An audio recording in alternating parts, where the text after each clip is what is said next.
समस्थानिक, जिसको हम इंग्लिश में कहते हैं आइसोटोप्स। आइसोटोप्स ये समस्थानिक क्या होते हैं या आइसोटोप्स क्या होते हैं, ठीक है, होते हैं कि ऐसे तत्व जिनके परमाणुओं का परमाणु क्रमांक समान हो परंतु क्या हो, परमाणु भार भिन्न भिन्न होते हैं, उनको हम क्या कहते हैं, समस्थानिक कहते हैं। क्या कहते हैं, समस्थानिक कहते हैं। तो लिखेंगे ऐसे तत्व जिनके परमाणुओं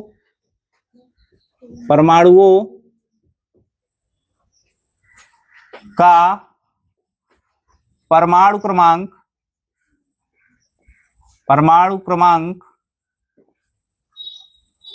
समान हो,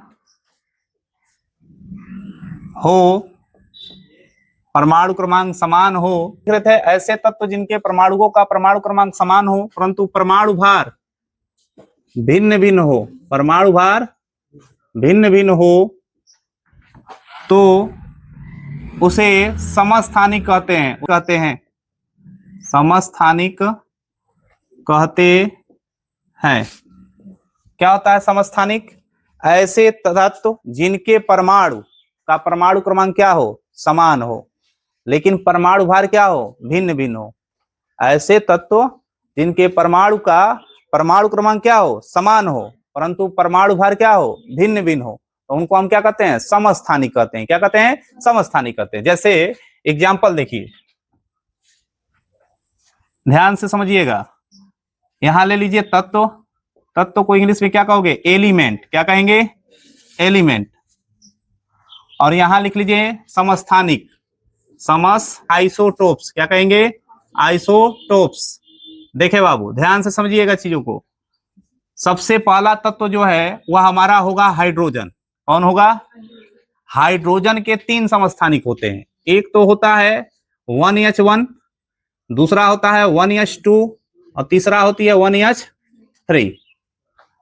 हाइड्रोजन एक ऐसा एलिमेंट है जिनके 3 प्रकार के परमाणु मिलते हैं। एक तो ऐसे परमाणु जिनका परमाणु भार 1 होता है, एक ऐसे परमाणु जिनका परमाणु भार कितना होता है, 2 होता है, एक ऐसे परमाणु जिनका परमाणु भार कितने होते हैं, 3 होते हैं। तो तीनों का तो परमाणु क्रमांक क्या है, समान है। तीनों का तो परमाणु क्रमांक समान है, लेकिन इनकी द्रव्यमान संख्या या परमाणु भार क्या हो रहा है, भिन्न भिन्न हो रहा है। क्या हो रहा है, भिन्न भिन्न हो रहा है। इसलिए ये क्या है, तीनों एक दूसरे के क्या है, समस्थानिक है। क्या है, समस्थानिक। सम माने समान, स्थानिक मतलब स्थान, यानी तीनों परमाणुओं को एक ही स्थान पे रखा गया। ठीक है। और एक और चीज याद रखिएगा, हाइड्रोजन के जो समस्थानिक होते हैं इनका स्पेशल नाम दिया गया। क्या दिया गया है, 1H1 को पढ़ा जाता है प्रोटियम। क्या पढ़ते हैं, प्रोटियम। ठीक है। 1H2 को पढ़ा जाता है ड्यूटीरियम। 3 को पढ़ा जाता है ट्राइटियम।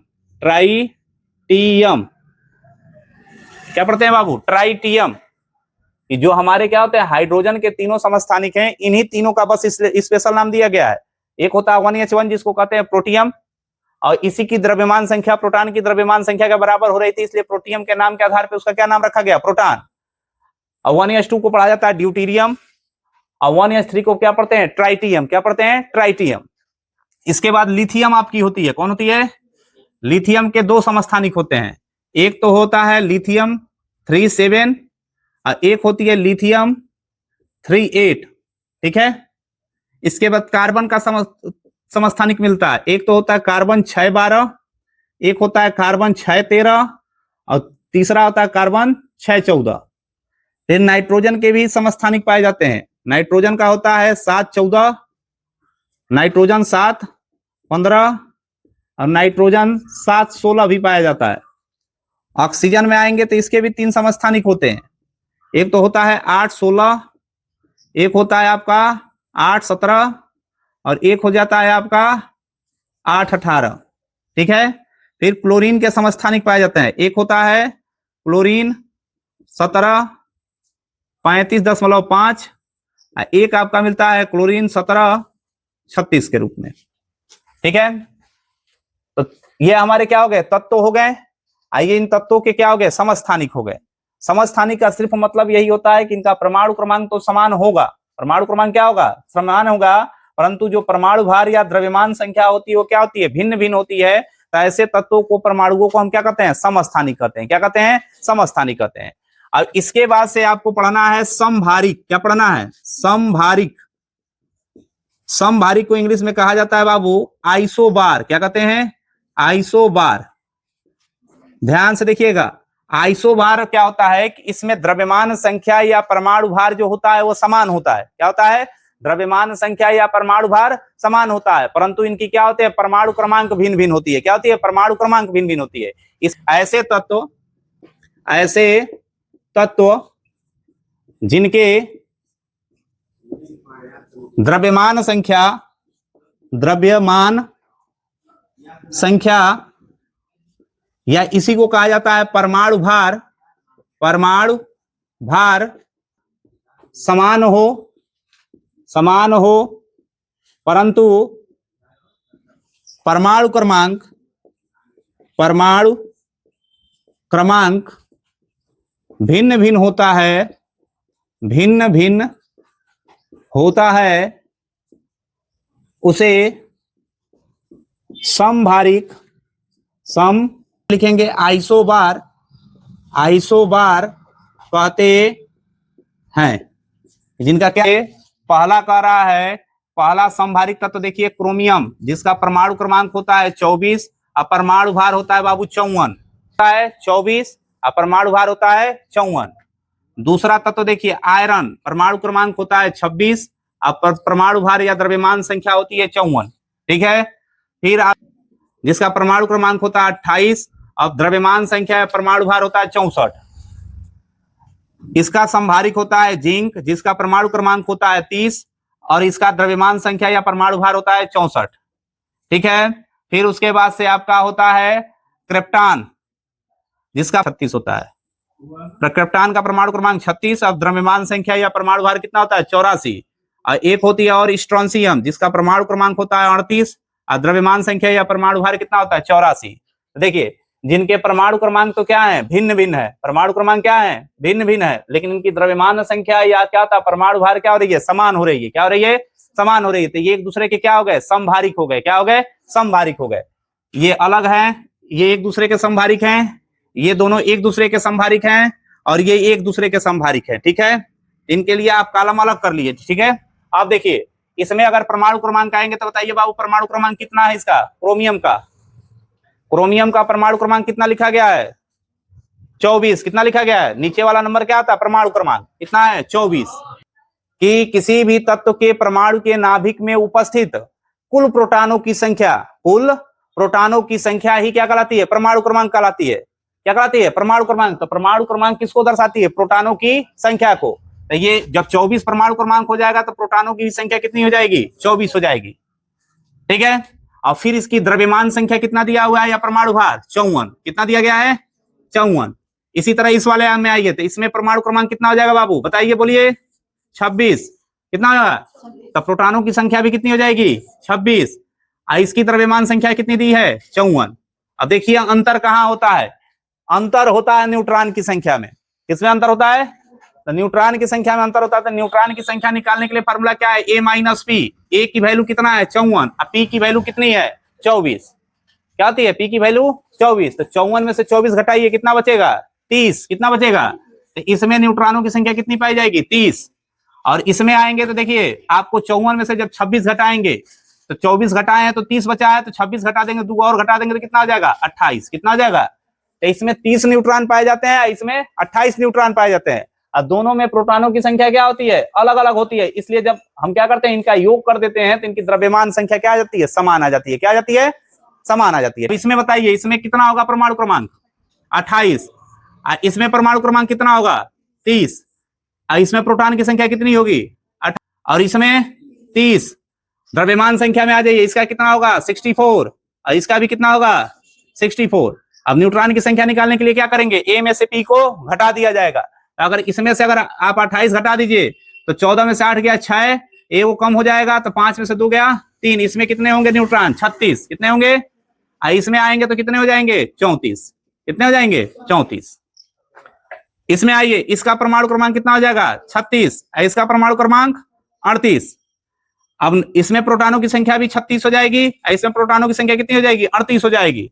दोनों का परमाणु भार या द्रव्यमान संख्या कितना है, 84 है। कितना है, 84 है। न्यूट्रॉन की संख्या निकालना है तो हमको इसमें से क्या कर देना, इसको घटा देना है। तो फिर 14 में से 6 गया, बोलो 8 से 14 होता ना 8, और यहाँ पे कितना बच गया, 7 में से 3 गया 4, यानी इसमें कितने आपके आएंगे, 48 न्यूट्रॉन होंगे। इसमें देखिए 14 में से 8 गया 6, और 7 में से 3 गया 4, इसमें कितने हो जाएंगे, 46। सम इलेक्ट्रॉनिक इलेक्ट्रॉनिक आइसो इलेक्ट्रॉनिक लिखेंगे, क्या लिखेंगे, इलेक्ट्रॉनिक। सम माने बाबू, अभी कई बार आया, सम माने समान, इलेक्ट्रॉनिक माना इलेक्ट्रॉनों की संख्या। ऐसे तत्व या आयन जिनमें इलेक्ट्रॉनों की संख्या क्या होती है, समान होती है, उसको हम क्या कहेंगे, सम इलेक्ट्रॉनिक कहेंगे। क्या कहेंगे, तो लिखेंगे ऐसे तत्व के परमाणु लिखो, तत्व के परमाणु या आयन जिनमें इलेक्ट्रॉनों की संख्या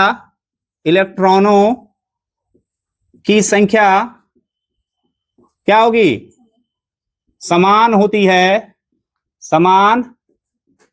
है, उसे क्या कहेंगे, उसे सम इलेक्ट्रॉनिक कहते हैं, सम इलेक्ट्रॉनिक कहते हैं,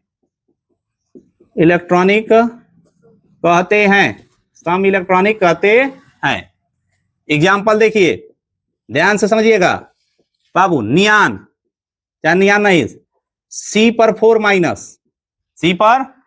माइनस, याद रखिएगा माइनस चार्ज कब चढ़ता है, जब कोई तत्व का परमाणु इलेक्ट्रॉन ग्रहण करता है। क्या करता है, इलेक्ट्रॉन ग्रहण करता है। तो याद देखिए कार्बन पे क्या लिखे हैं, 4 माइनस, क्या लिखे हैं, 4 माइनस। तक कार्बन का परमाणु क्रमांक कितना होता है, 6 होता है। कितना होता है, यानी कार्बन के अगर परमाणु की बात किया जाए तो इसमें इलेक्ट्रॉन की संख्या 6 होगी, और प्रोटॉन की भी संख्या कितनी होगी, 6 होगी।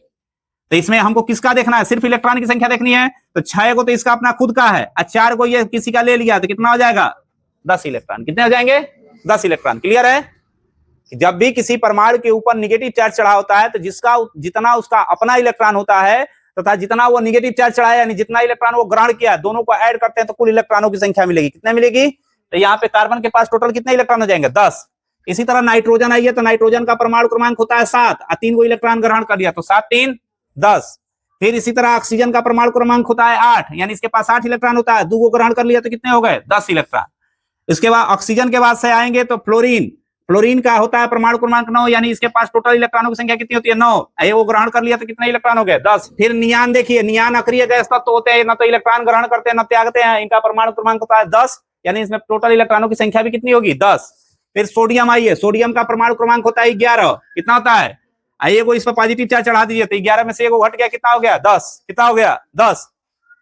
इसी तरह मैग्नीशियम, इसके ऊपर 2 को प्लस चार्ज चढ़ा दीजिए, +2 लिख दीजिए, तो इसका परमाणु क्रमांक होता है 12, यानी इसमें 12 इलेक्ट्रॉन होता है, 2 को त्याग दिया, कितना बच जाएगा, 10। फिर एल्युमिनियम, इसके पास 13 इलेक्ट्रॉन होते हैं, 3 को निकाल दिया तो कितना बच गया, 10। यानी ये सारे के सारे क्या हैं, 10 इलेक्ट्रॉन्स वाले हैं, यानी सब में इलेक्ट्रॉनों की संख्या क्या हो रही है, समान हो रही है। तो जिसपे निगेटिव या पॉजिटिव चार्ज आ रहे हैं वो क्या हो गया, आयन हो गया, और जिसके ऊपर निगेटिव या पॉजिटिव चार्ज नहीं हुआ वो क्या हो गया, परमाणु हो गया। तो ऐसे परमाणु या आयन जिनमें क्या होती है, इलेक्ट्रॉनों की संख्या समान होती है, उसको हम क्या कहते हैं, सम इलेक्ट्रॉनिक कहते हैं। क्या कहते हैं,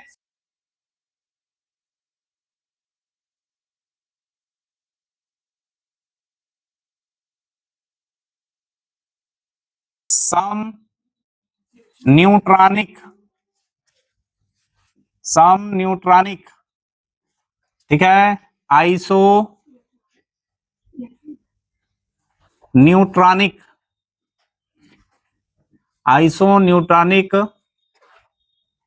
तत्व भी लिख सकते हो साथ में। क्या होता है सम न्यूट्रॉनिक तत्व या आइसो न्यूट्रॉनिक एलिमेंट्स, ऐसे दो तत्वों के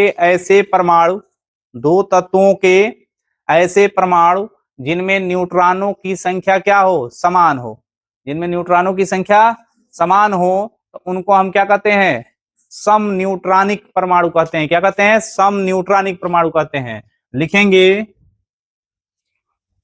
दो तत्वों के ऐसे परमाणु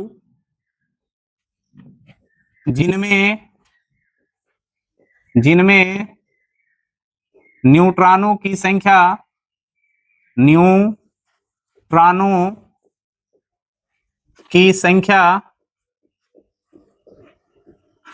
समान होती है, समान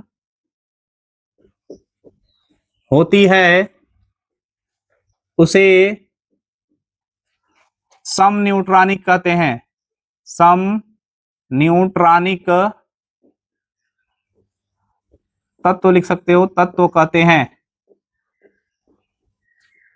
ठीक है, यहां ले लीजिए आप एक कॉलम तत्व का, ठीक है, और दूसरा इस कॉलम में आप बना लीजिए प्रोटॉन की संख्या, प्रोटॉन की संख्या,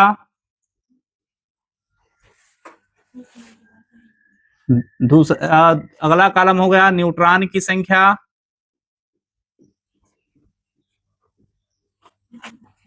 और लास्ट बना लीजिए इसकी द्रव्यमान संख्या। क्या बनाएंगे? द्रव्यमान संख्या, द्रव्यमान संख्या है। और न्यूट्रॉन की संख्या यानी n निकालना होता है तो फार्मूला क्या होता है बाबू? A minus P. क्या होता है? अब P निकालना होता है तो फार्मूला क्या होता है बाबू? A minus n। क्या होता है? A minus n। लेकिन अगर A निकालना होता है तो फार्मूला क्या होता है? P plus n। क्या होता है? P plus n। इस तरह से आप कॉलम बना लेंगे ताकि आपको अच्छे से समझ में आएगी। देखिए सबसे पहले 1H3 हाइड्रोजन का समस्थानिक होता है ना 1H3, जिसका परमाणु क्रमांक 1 होता है, परमाणु भार या द्रव्यमान संख्या कितनी होती है? 3 होती है। ठीक है, और हीलियम होता है एक, जिसका परमाणु क्रमांक होता है 2 और परमाणु भार या द्रव्यमान संख्या होती है 4। आपको पता है कि जो परमाणु क्रमांक या परमाणु संख्या जो होती है, जिसे एटॉमिक नंबर कहा जाता है, उसको जेड से रिप्रेजेंट किया जाता है। और जेड की परिभाषा क्या बताई गई थी कि किसी भी परमाणु के नाभिक में उपस्थित परमाणु प्रोटॉनों की जो संख्या होती है वही उसका क्या होता है? परमाणु क्रमांक होता है। इसका परमाणु क्रमांक 1 है, अर्थात इसके नाभिक में कितने प्रोटॉन होंगे? 1 होंगे। कितने होंगे? इसकी प्रोटॉन की संख्या 1 हो जाएगी और इसमें प्रोटॉन की संख्या कितनी हो जाएगी? 2 हो जाएगी। इसकी द्रव्यमान संख्या कितनी दे रही है बाबू? 3। इसकी द्रव्यमान संख्या कितनी दे रही है? 4। और आपको सम न्यूट्रॉनिक बताना है, यानी न्यूट्रॉन की संख्या आपको ज्ञात करके सब में बताना है। और फार्मूला होता है A माइनस पी। ए की वैल्यू कितना है बाबू? 3। अब पी की वैल्यू कितना है? 1। तो 3 में से 1 घटा देंगे तो कितना बच जाएगा बाबू? 2। तो इसमें न्यूट्रॉन की संख्या कितनी आएगी? 2 आएगी।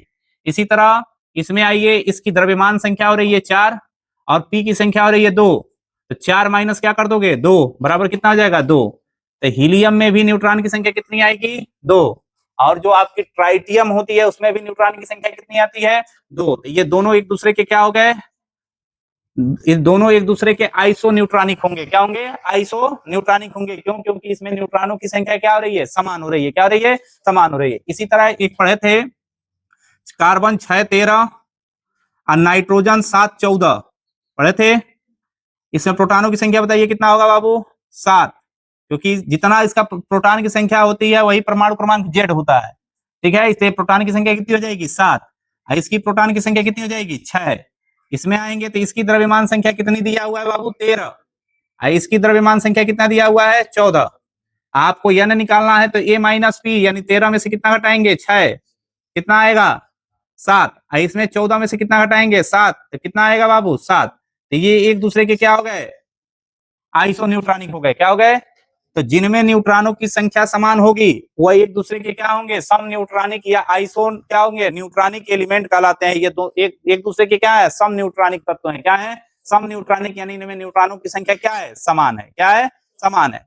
इसके बाद कि किसी भी परमाणु के नाभिक में उपस्थित प्रोटॉन और न्यूट्रॉन की संख्याओं के योग को, या उसे ऐसे भी कह सकते हो कि सम्मिलित रूप से हम उसे क्या कहते हैं? न्यूक्लियन कहते हैं। क्या कहते हैं? न्यूक्लियन कहते हैं। क्लियर है? क्या लिखेंगे न्यूक्लियन में? कि किसी परमाणु के नाभिक में उपस्थित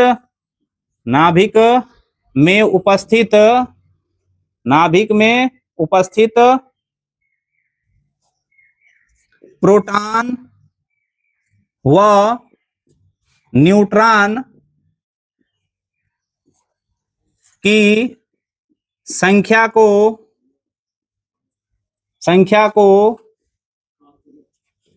सम्मिलित रूप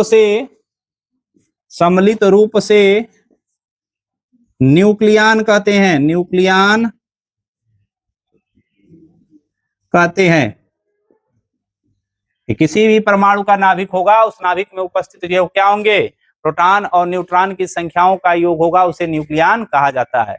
अब ध्यान से सुनिए, तीन तत्वों का परमाणु क्रमांक 20, 21 व 22 है। इनके नाभिक में न्यूट्रॉनों की संख्या 25, 26 व 27 है। तो इन तत्वों की द्रव्यमान संख्या यानी परमाणु भार आपको क्या करना है, ज्ञात करके बताना है कि इन तीनों तत्वों का परमाणु भार या द्रव्यमान संख्या क्या होगी। ये निकालने के लिए फार्मूला क्या होता है, याद कर लीजिए, P प्लस N। N निकालने के लिए फार्मूला क्या होता है, A माइनस P। और P निकालने के लिए फार्मूला क्या होता है, A माइनस N। और याद रखिएगा एक चीज, हमेशा याद कर लीजिएगा नोट में, कि जो वैल्यू क्या होती है बाबू, P की होती है, वही वैल्यू किसकी होती है, Z की होती है। और वही वैल्यू किसी परमाणु में क्या होती है, इलेक्ट्रॉन की होती है। किसमें, परमाणु में। किसमें, परमाणु में। ठीक है। यदि आयन की बात किया जाए तो जो पीस की वैल्यू होती है वही जेड की वैल्यू होती है, लेकिन इलेक्ट्रॉनों की संख्या में आयनों में क्या होती है, फेरबदल हो जाती है। क्या हो जाती है, कि बढ़ जाती है और घट जाती है। ठीक है। आयन में केवल प्रोटॉन का जो मान होगा वही परमाणु क्रमांक जेड होगा। अब परमाणु में जो प्रोटॉन का मान होता है वही क्या होता है, परमाणु क्रमांक होता है, वही इलेक्ट्रॉनों की संख्या भी होती है। तो कितने तत्व कहा गया है बाबू, 3। कितने कहा गया है, 3। और किसी तीनों तत्वों का नाम नहीं दिया है ना, तो जब नहीं दिया तो माना इसके 3 तत्व जो होंगे, पहला तत्व जो था वो हमारा एक्स था, दूसरा वाई थी, और तीसरा हमारी क्या हो गई, जेड हो गई। तो कह रहा तीनों तत्वों का परमाणु क्रमांक क्रमशः 20, 21 व 22 है। यानी पहले वाले का 20 है, दूसरे वाले का परमाणु क्रमांक कह रहा है कि 21 है, और तीसरे वाले का 22 है। और फिर कह रहा है कि इनके नाभिक में अगर न्यूट्रॉनों की संख्या देखने जाइए तो क्रमशः 25, 26 व 27 है। यानी पहले वाले में न्यूट्रॉन की संख्या कितनी है, 25 है, दूसरे वाले में 26 है, और तीसरे वाले में 27 है। और निकालने के लिए क्या कहा है कि दोनों की, तीनों की द्रव्यमान संख्या पूछा हुआ है, आपसे पूछा हुआ है, तो उसमें हमने लगा दिया क्वेश्चन मार्क। क्या लगा दिया, क्वेश्चन मार्क। अब थोड़ा सा यहाँ पे इस वाले से आप इसको निकालेंगे कि जो P होता है वही, और जो Z होता है वही इलेक्ट्रॉन की संख्या होती है। तो P की संख्या, देखो Z की संख्या आप निकाले हो, दिया हुआ क्वेश्चन में कि परमाणु क्रमांक क्या होता है, 20, 21 व 22 है। तो जो Z होगा वही E होगा, वही आपका क्या होगा, P होगा। तो आप इसके आधार पे चाहोगे तो इसको भर सकते हो कि इसकी भी वैल्यू 20 होगी, इसकी भी 21 होगी, और इसकी भी 22 होगी। आप प्रोटॉन की भी संख्या वही हो जाएगी, 20, 21 और 22, क्योंकि इसी की संख्या को क्या कहते हैं, जेड कहते हैं। जो ये संख्या होती है यही क्या होती है, जेड होती है। प्रोटॉनों की संख्या को ही क्या कहते हैं, परमाणु क्रमांक कहते हैं। तो प्रोटॉनों की संख्या ये है, यही इसका क्या हो गया, परमाणु क्रमांक हो गया। चूंकि परमाणु जो होते हैं वैद्युत उदासीन होते हैं, क्यों, क्योंकि जितने इसमें प्रोटॉन पाए जाते हैं उतने ही इलेक्ट्रॉन पाए जाते हैं। तो इसकी प्रोटॉनों की संख्या इतनी है तो इलेक्ट्रॉनों की संख्या कितनी होगी, इतनी ही हो जाएगी। निकालने के लिए क्वेश्चन में क्या कहा है आपको, ए निकालने के लिए कहा है। क्या निकालने के लिए कहा है, ए के लिए फार्मूला क्या होता है बाबू, P प्लस N। P का मान दिया हुआ है और N की वैल्यू दिया हुआ है, करेंगे क्या, जोड़ देंगे तो क्या आ जाएगा, 20 धन 25 इक्वल टू कितना हो जाएगा, 45। इसमें कितना हो जाएगा, 21 धन 26 कितना हो जाएगा, 47। इसमें आएंगे तो 22 धन 27 कितना हो जाएगा, 49। तो नीचे लिख देंगे एक्स के नाभिक में, चाहे सॉरी द्रव्यमान संख्या ना लिखेंगे, एक्स का द्रव्यमान संख्या कितना होगा बाबू, 45। वाई का द्रव्यमान संख्या कितना आया बाबू, 47। और जेड के द्रव्यमान संख्या कितना आया बाबू, 49। और यही आपका क्या हो जाएगा, आंसर हो जाएगा।